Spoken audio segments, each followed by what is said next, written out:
পশ্চিম এশিয়ায় যুদ্ধ চলছে আর এই যুদ্ধ চলাকালীন জ্বালানি তেল এবং গ্যাস সরবরাহে দেশ কতটা প্রস্তুত তা নিয়েই আজ বৈঠক রয়েছে। অর্থাৎ রাজ্যের মুখ্যমন্ত্রীদের সঙ্গে প্রধানমন্ত্রী নরেন্দ্র মোদী তিনি ভার্চুয়াল বৈঠক করতে চলেছেন। যদিও পশ্চিমবঙ্গ সহ যে 5 রাজ্যে বিধানসভা নির্বাচন রয়েছে, নির্বাচনী আচরণবিধি মেনে ওই রাজ্যগুলির মুখ্যমন্ত্রীদের এই তালিকায় রাখা হচ্ছে না। সেই রাজ্যগুলির মুখ্য সচিবদের সঙ্গে আলাদা বৈঠক করা হবে বলেও সূত্রের খবর।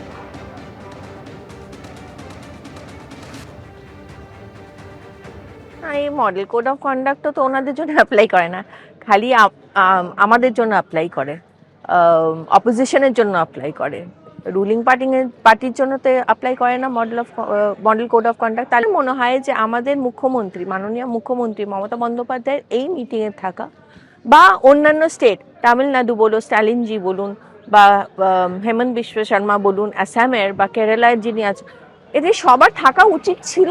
বিকজ এটা একটা ন্যাশনাল ক্রাইসিস। এখানে পার্টির ঊর্ধ্বে গিয়ে কাজটা করতে হবে। এখানে দেখলে চলবে না যে না এরা যেহেতু আমাদের অপোজিশন, এদেরকে আমরা আসতে দেবো না। No, this is a very wrong thing. কারণ তাহলে উনি কেন ডাকছেন? তাহলে উনি এটা নাই করতে পারতেন। ওনার ক্ষেত্রেও তো এটা অ্যাপ্লাই করবে, আমার সেটা মনে হয়। উনি উপযুক্ত কারণ ছাড়া বৈঠক ডাকেন না।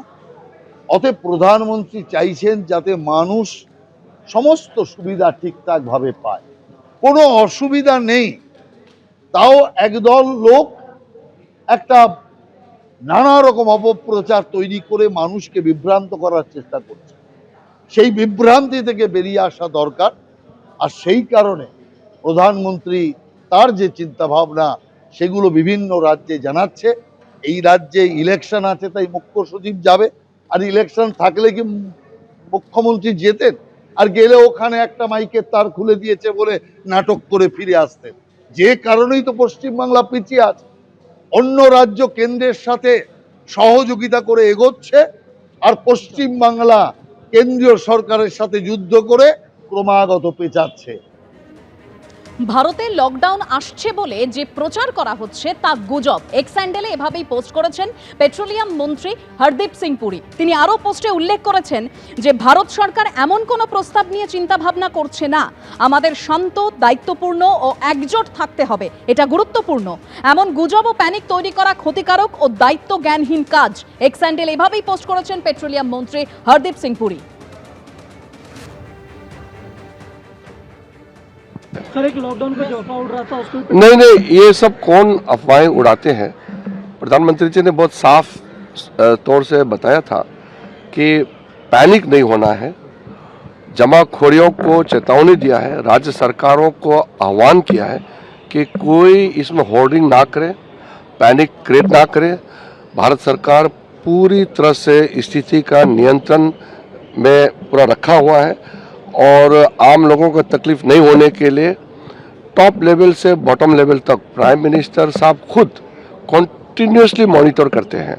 और प्रधानमंत्री जी के साथ में जितने जो टीम है सबको इस काम में लगाया है कि कोई हमारे जनता तकलीफ ना हो, इसके लिए পুরা সাবধানী ভড়কনা চাই। কি বলছে আর না বলছে ওনারাই বুঝতে পারছেন না। কারণ প্রধানমন্ত্রী এসে হাউসে সেদিনকে বললেন যে ক্রাইসিস হতে পারে, কোভিডের মতো সিচুয়েশন হতে পারে। এবার কোভিডের মতো সিচুয়েশন মানেই আমাদের সকলের মনের মধ্যে কি আসে যে লকডাউন হবে। এবার এই ভীতিটাও চলে এসেছে মানুষদের মধ্যে ওনার এই একটা স্টেটমেন্টে যে কোভিডের মতো ক্রাইসিস হতে পারে, কোভিডের মতো সিচুয়েশন হতে পারে, তো সাবধান।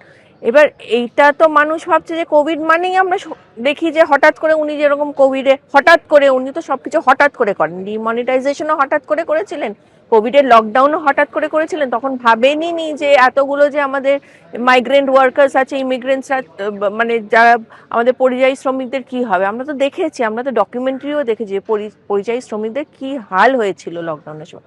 তো এরকম যে উনি বলে দেন, তারপরে এই যে মানুষের মধ্যে একটা ভীতি, আর এই যে গ্যাস ক্রাইসিস, যে সিলিন্ডার এলপিজি, এটা তো সত্যি একটা ক্রাইসিস। ব্ল্যাক মার্কেটিং হচ্ছে সিলিন্ডার। আমি নিজে কালকে দিল্লিতে শঙ্কর মার্কেটে গিয়েছিলাম। এতদিন পর্দার জগতে অভিনেতা হিসেবে কামাল দেখিয়েছেন, সেই রুদ্রনীল ঘোষকে এবার দেখা যাচ্ছে শিবপুর বিধানসভায় বিজেপি প্রার্থী হিসেবে। যেখানে ছোট থেকে বড় হয়ে ওঠা সেই শিবপুরের ভোট ময়দানে এবার নতুন চ্যালেঞ্জের মুখে। প্রতিবেশীদের সামনে ভোট প্রার্থী হিসেবে কেমন সাড়া পাচ্ছেন ঘরের ছেলে? প্রথমত বলছি এটা খুব ইমোশনাল একটা জায়গা, কারণ এখানের যারাই মানুষ রয়েছেন সো তারা আমার কাছে ভোটার নয়, তারা প্রত্যেকেই হয় আমার দাদা, কাকু, বন্ধু, পিসি, বৌদি, তারাই রয়েছেন আর কি। এবারের বিধানসভা ভোটে শিবপুর আসনের লড়াই মূলত ত্রিমুখী। বিজেপির রুদ্রনীল ঘোষকে চ্যালেঞ্জের মুখে ফেলতে প্রস্তুত তৃণমূল প্রার্থী রানা চট্টোপাধ্যায় ও ফরওয়ার্ড ব্লক প্রার্থী জগন্নাথ ভট্টাচার্য। সিনেমার মতো এক্ষেত্রেও হিট হতে গেলে থাকতে হবে ফিট। তাই ভাত পাতে কি খাচ্ছেন? সকাল থেকে যতই প্রচারের কাজে দৌড়াদৌড়ি থাক না কেন, দুপুরে বাড়িতে বসে মাছ ভাত খেলে তবেই শান্তি পান শিবপুরের বিজেপি প্রার্থী। তবে রুদ্রনীলের প্রথম পাতে ঘি আর কাঁচা লঙ্কা থাকবেই। শনিবারের বারবেলায় তার মেনুতে ছিল ভাত, মুগের ডাল, পটল, আলু, বেগুন ভাজার পাশাপাশি কড়কড়ে করে কাতলা মাছ। ভাজাভুজির পর ছিল শুক্তো। শুক্তোতে একটু তিতো থাকে। এবার আপনার বিরুদ্ধে দুই দলই প্রার্থী দিয়েছে, তৃণমূল কংগ্রেসও প্রার্থী দিয়েছে, সে বামফ্রন্টের আমরা দেখতে পাচ্ছি যে এআইএবি প্রার্থী দিয়েছে। কোন প্রার্থী বেশি তিতো? কোন প্রার্থী বেশি তিতো? তেতো কেউ নয়, মানে আমার নিজে, আমি তেতো বলবো না এদের, আমার সবার সঙ্গেই দেখা হবে, কথা হবে। দেখুন, দলগত জায়গা থেকে লড়াই থাকবে। রুদ্রনীল ঘোষের অন্যতম পছন্দের হলো আলু পোস্ত, তাই প্রচারের ফাঁকে দুপুরের খাবারে প্রায়ই থাকে এই পদ। এছাড়াও সজনে ডাঁটা দিয়ে পাতলা ঝোলে যেন তার প্রাণের আরাম। শেষ পাতে ছিল চাটনি, পাঁপড়, দই। শাসক দল তারা কোথাও গিয়ে বলেন যে বিজেপি এলে কিন্তু আমিষ খাওয়া বাবা ব্যান করে দেবে। আমিষ খেতে চান না এরকম কিছু ব্যক্তি আছেন। এবার একদম তিনি কখনো বলে দিয়েছেন এই আমিষ খাওয়া যাবে না, একদম নয়। কি কি মাছ ভালোবাসেন? আমার যদি মানে এক কথায় বলতে গেলে মাছ হলেই হবে, সেটা পুঁটি থেকে তিমি। পুষ্টিবিদরা বলছেন ভাতে থাকে প্রচুর পরিমাণ কার্বোহাইড্রেট, থাকে প্রোটিন, ভিটামিন ও খনিজ।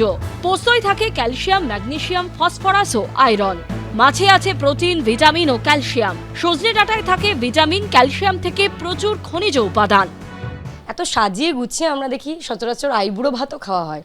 তো আইবুড়ো ভাত খেয়ে এই যে এরকম একটা পেট পুজো করে যেমন বিধানসভায় লড়াই দেওয়া হচ্ছে, বিধায়ক হওয়ার প্রস্তুতি হচ্ছে, তেমন কি তাহলে বলা যেতে পারে যে বিধানসভা হয়ে গেলেই ছাদনাতলা?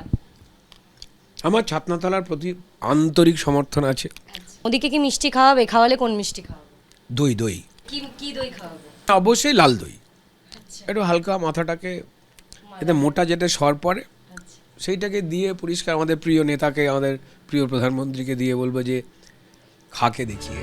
ভোটের দিন ঘোষণা হয়ে গেছে। সকাল থেকে সন্ধে এখন শুধু প্রচার, প্রচার আর প্রচার। এই সময় শরীর সুস্থ রাখতে পারাটাই বড় চ্যালেঞ্জ বিজেপি প্রার্থী রুদ্রনীল ঘোষের কাছে। ঐশী মুখোপাধ্যায়, এবিপি আনন্দ। এবিপি আনন্দ, এগিয়ে থাকে, এগিয়ে রাখে।